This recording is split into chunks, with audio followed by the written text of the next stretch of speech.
kesempatan ingin mengingatkan bahwa secara hukum pemerintah kita masih pemerintah Republik Indonesia. Secara politik ya memang mereka masih dipilih secara demokratis oleh warga negara Indonesia. Tapi secara sosiologis ada impossible hand yang mengendalikan jalannya pemerintahan dan kekuasaan politik di Republik ini. Ya, kita nggak tahu apa itu, tapi yang kita khawatir adalah munculnya kembali tanda-tanda kebangkitan PKI. Saya guru sejarah 12 tahun. Ya, penatar P4 saya 10 tahun. Saya peserta terbaik 1 penataran P4 tingkat nasional angkatan kelima di Sumatera Utara. Saya terbaik 1. Kenapa? Karena saya bisa menjelaskan Pancasila itu dengan data sejarah. Nah, kenapa saya yang khawatir adalah kebangkitan PKI? Begini, dulu ketika PKI akan bangkit, kondisi yang terjadi sama seperti sekarang. Harga-harga kebutuhan begitu mahal. Dan kesempatan bekerja begitu sulit. Apa yang terjadi kalau kerja sulit, kebutuhan mahal? Orang nekat, orang galau. Situasi ini sangat subur untuk diprovokasi ke arah kepentingan sang provokator. Ya, jadi waktu tahun 64 menjelang 65 seperti ini. Sekarang juga berulang. Saya khawatir ini dilakukan oleh kelompok yang sama, PKI. Karena orang yang kesulitan, orang galau itu sulit untuk disatukan. Seperti daun kering, nggak bisa diikat. Yang susah, yang paling mudah dibakar, diprovokasi.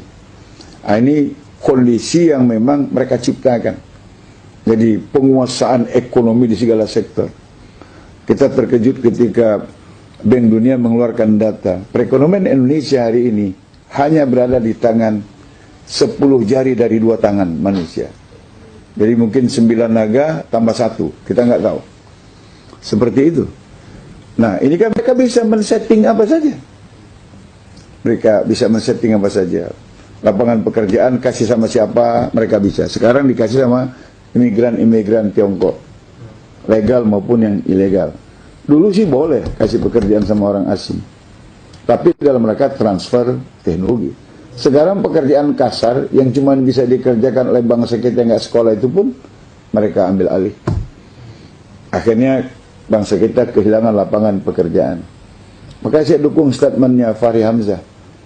Bangsa kita sampai ngemis-ngemis jadi babu ke negeri lain. Sementara lapangan pekerjaan di dalam negeri dikasihkan kepada orang-orang Tiongkok. Ketika Menteri Tenaga Kerja kemudian menyerang Fahri, saya balik menyerang Menteri Tenaga. Anda nggak paham jadi Menteri Tenaga Kerja. Anda mau ambil sisi negatifnya saja. Ambil kontennya. Ya, proteksilah lapangan pekerjaan dalam negeri, kasih keluarga kita biar tidak jadi TKI, TKW. Anda kok malah marah? Memang ada menteri yang bodoh, saya bilang. Nah, itu sudah terjadi ya, kesulitan pekerjaan dan mahalnya harga barang. PKI dulu bangkit dalam situasi seperti ini. Kenapa? Rakyat mudah diprovokasi. Yang kedua, ciri kebangkitan PKI tahun 65 itu adalah kriminalisasi ulama dan tokoh bangsa. Lagi-lagi supaya masyarakat kehilangan arah. Nggak ada panutan. Jadi kalau ulama di stigma jelek, ulama di stigma negatif, tokoh-tokoh bangsa yang banyak berjasa dikatakan makar, di stigma negatif, kan mereka kehilangan arah. Karena tidak punya lagi panutan. Ini juga situasi yang diinginkan PKI.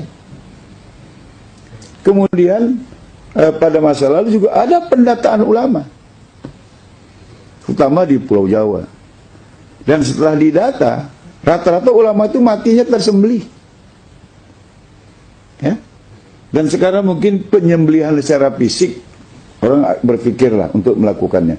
Tapi penyembelihan secara ideologi, penyembelihan secara spirit, sehingga para ulama tidak lagi bersuara lantang untuk menyatakan kebenaran dan keadilan, itu pasti sudah terjadi. Karena ulama-ulama yang punya suara lantang ini sekarang itu dikriminalisasi.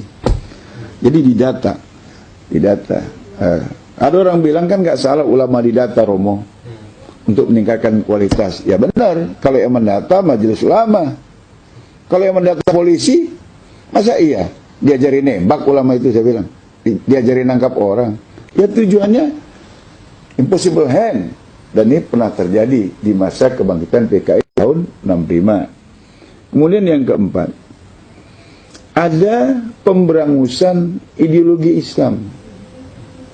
Ya, kita ingat dulu dalam sejarah, karena saya guru sejarah, pernah menceritakan ini kepada mahasiswa saya, kepada murid saya. Seorang guru masuk ke dalam kelas, menyuruh murid-muridnya pejemata menadahkan tangan. Ibu guru kasih kami pensil. Maka anak-anak itu melakukannya. Ibu guru kasih kami pensil. Gurunya bagi-bagi pensil. Udah, buka mata katanya. Buka mata. Ada pensilnya? Ada. Berarti ibu guru ada. Betul anak-anak? Betul. Sekarang pensilnya taruh lagi di laci. Tadahkan tangan lagi, biar dapat pensil lagi. Mintanya sama Allah katanya. Pejemata, ya Allah kasih kami pensil. Anak-anak bilang, ya Allah kasih kami pensil. Nggak ada tuh pensilnya. Ada pensilnya anak-anak? Nggak ada. Berarti Tuhan nggak ada kata. Dan itu udah terjadi lagi. Kan ada di YouTube. Seorang pemuda mengatakan, asyhadu la ilaha illallah sallallahu alaihi Rasulullah, artinya aku bersaksi tiada Tuhan selain Allah, aku bersaksi Muhammad adalah Rasul utusan Allah.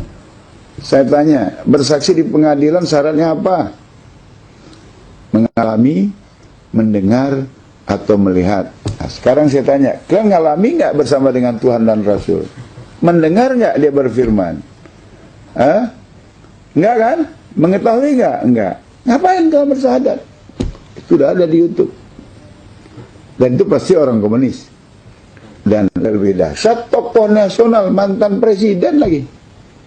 Dalam hari ulang tahun partai yang dipimpinnya. Kemudian dengan lantang mengatakan bahwa jangan menganut ideologi tertutup. Apalagi sampai percaya pada akhirat. Akhirat itu ramalan masa depan. Pertanyaannya, apa udah ada orang yang pulang dari akhirat? Begitu? Kan sama ini. Pemberangusan. Ya, pemberangusan ideologi keislaman. Baru dituduh intoleran, baru dituduh ideologi tertutup, dan lain sebagainya. Itu sudah terjadi. Kemudian yang kelima, mata uang Republik tahun 64 itu lambangnya Palu Arit. Dan Palu Arit berkibar di mana-mana. Sekarang itu juga sudah terjadi. Bendera Palu Arit di mana-mana, baju Palu Arit sudah dipakai orang.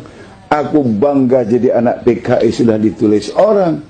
Dan uang baru, pecahan 5.000, 10.000, 20.000, 50.000, 100.000, bacaan BI dengan cat yang terputus-putus. Kalau kita rekonstruksi, ya memang Palu Arit lagi.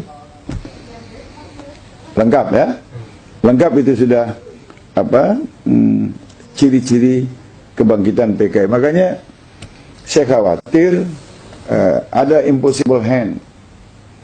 Ya oke, memang pemerintah kita secara hukum masih pemerintah Republik Indonesia. Secara politik dipilih secara demokratis oleh rakyat Indonesia. Tapi kenapa kebijakannya seperti ini?